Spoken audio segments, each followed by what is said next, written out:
ये कहानी है हिमाचल के छोटे से गांव की, जहां ऋतु और सुंदर अपनी शादी के 1 महीने बाद ही रहने आते हैं।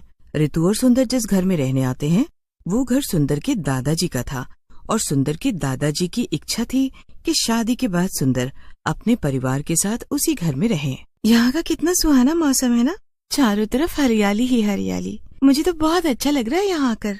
मुझे पता था तुम्हें हिमाचल का हमारा ये गांव पसंद जरूर आएगा।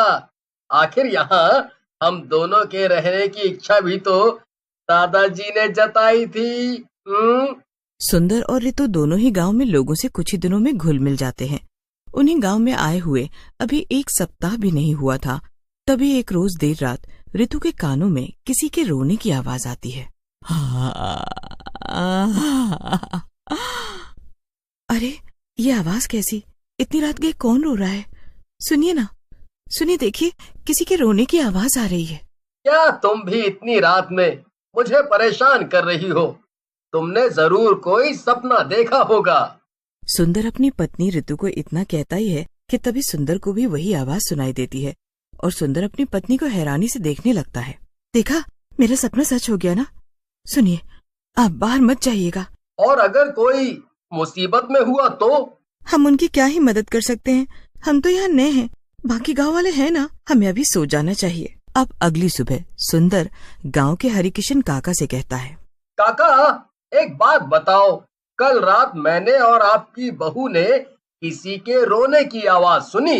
अरे फुलवा काकी, अगर हमने कोई सपना देखा होता तो वो किसी एक ने देखा होता। हम दोनों को एक जैसी ही आवाज सुनाई दे रही थी। कोई रो रहा था, ऐसा लग रहा था किसी मुसीबत में है। ना ना, हमने तो कभी ना सुना। कोई वहम हो गया होगा। अभी नया नया है ना बेटा, तो कुछ चीज दिमाग में घर कर जाती है। वैसे भी ये हिमाचल का गांव जंगलों से घिरा हुआ है। कोई जानवर रो रहा होगा, उसकी आवाज को तूने इंसानों के रोने की आवाज समझ ली होगी। होता है, कोई बात नहीं। गांव में सुंदर कई लोगों से इस बात का जिक्र करता है, लेकिन कोई भी सुंदर की बातों को इतनी अहमियत नहीं देता। सब उसे वहम, सपना या जानवर के रोने की आवाज बताकर टाल देते हैं। अब इस बात को 3-4 दिन बीत जाते हैं और फिर से एक रोज देर रात उन दोनों को वही रोने की आवाज सुनाई देती है। टॉर्च लेकर आओ, मैं आज पता लगा ही लूं कि ये है कौन जिसके रोने की आवाज सिर्फ हम दोनों को ही सुनाई दे रही है। सुंदर टॉर्च लिए जंगल की तरफ बढ़ता है।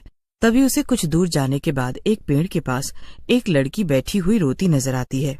ये तो एक लड़की है। इतनी रात गए वीरान और सुनसान जगह में ये यहाँ रो क्यों रही है? अरे कौन हो तुम? जी, मेरा नाम कोमल है और मैं पास के गांव की ही रहने वाली हूँ। मेरे बड़े भैया और भाभी ने मुझे घर से निकाल दिया है। उनका कहना है कि वो मेरी शादी नहीं कर सकते। मेरी शादी में बहुत खर्चा आएगा और माँ बापू कई साल पहले मुझे छोड़कर जा चुके हैं। भैया भाभी की रोज रोज की जिल्लत सहकर मुझे बहुत रोना आता है।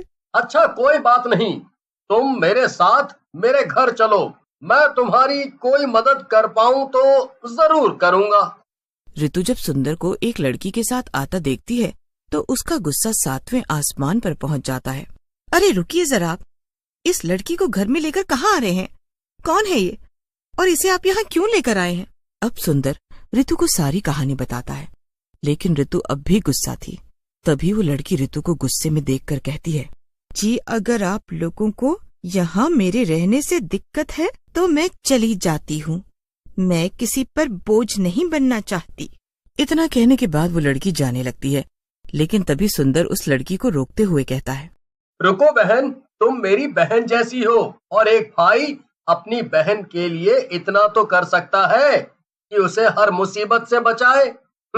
सुंदर जब उस लड़की को रोककर उसे अपनी छोटी बहन कहकर अपने घर में रखने को तैयार होता है तो ऋतु भी मान जाती है, लेकिन जिस दिन से वो लड़की सुंदर के घर आई थी, उस दिन से सुंदर के घर अजीब अजीब चीज हो रही थी। एक रोज जब ऋतु उस लड़की के कमरे में जाती है तो वो देखती है कि वो लड़की शीशे के सामने खड़ी है और शीशा चकनाचूर हो गया है। ये शीशा इस लड़की के गुस्से से कैसे चकनाचूर हो सकता है? अरे आखिर कौन है ये? कल इसका हाथ कटा और आज इसके हाथ का जख्म भर भी गया, और न जाने क्यों ये भगवान की फोटो से इतना घबराती है। कुछ तो चक्कर है। अरे भाभी, आप देखिए ना, ये शीशा मेरे गुस्से से टूट गया है। कहीं आप ऐसा तो नहीं समझ रही? दरअसल ये शीशा बाहर से आई गेंद से टूट गया है भाभी। अच्छा ठीक है, कोई बात नहीं। ऋतु को कुछ समझ नहीं आ रहा था। वो सुंदर को कहती भी है कि उसे उस लड़की की हरकत और चीज अच्छी नहीं लग रही है, और ना ही उसे समझ आ रहा है कि उस लड़की के आने से घर में अजीब अजीब चीज हो रही है। कभी शीशे का चकनाचूर हो जाना। एक रोज सूरज उस लड़की को कपड़े दिलाने लेकर आता है। तभी ऋतु को मौका मिलता है कि वो उस लड़की के बारे में पता लगाए। अब ऋतु उस जगह पहुंचती है जहां से सुंदर उस लड़की को लाया था, और वो इस तरह जंगल के काफी अंदर चली जाती है, जहां उसे एक छोटा सा घर दिखता है। घर काफी पुराना था। घर के बाहर ताला लगा था। ये घर तो काफी पुराना लग रहा है। यहीं आसपास उन्हें कोमल मिली थी। तभी ऋतु की नजर उस घर के खुले खिड़की पर जाती है, जहाँ का नजारा देखकर उसकी आंखें दंग रह जाती है। ये पेंटिंग तो मेरे पति और कोमल की है, जिसमें कोमल मेरे पति को राखी बांध रही है। आखिर ये सब हो क्या रहा है? कोई मुझे समझाएगा, वरना मैं तो पागल ही हो जाऊंगी सोच सोच कर। लेकिन वो हिम्मत करके पास के गांव के लोगों से उस घर के बारे में पूछती है, और फोन में अपने पति का फोटो दिखाकर एक बुढ़िया से कहती है, अम्मा, क्या आप इन्हें जानती हैं? और ये घर किसका है? अरे बेटी, तुम किस घर की बात कर रही हो? वो वीराना और खंडर घर? अरे वो तो 30 सालों से बंद पड़ा है। उस घर में एक भाई बहन रहा करते थे, और जिस आदमी की फोटो तुम दिखा रही हो वही उस लड़की का छोटा भाई था। दरअसल एक बीमारी के कारण उसके छोटे भाई की मौत हो गई थी, और वो लड़की भी अपने भाई से इतना प्यार करती थी कि उसके मरने के बाद ही उसने भी खुदकुशी कर ली। हाँ, इसका मतलब ये है अम्मा कि मेरे पति उस लड़की के भाई से मिलते जुलते हैं, और हैरानी की बात तो ये है कि वो लड़की मेरे घर में ही रह रही है। फिर तो तुम्हारे पति की जान को खतरा है।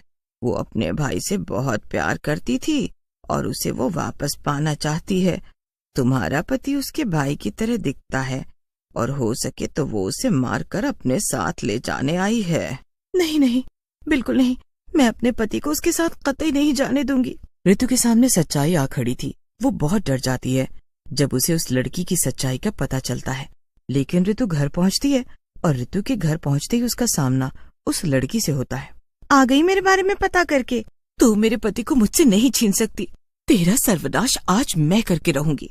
इतना कहने के बाद ऋतु मंदिर के पास रखा हुआ गंगा जल का बोतल उठाती है, लेकिन उससे पहले वो लड़की चुड़ैल के रूप में आ चुकी थी, और वो ऋतु पर हमला करने ही वाली होती है। तभी वहाँ सुंदर आ जाता है।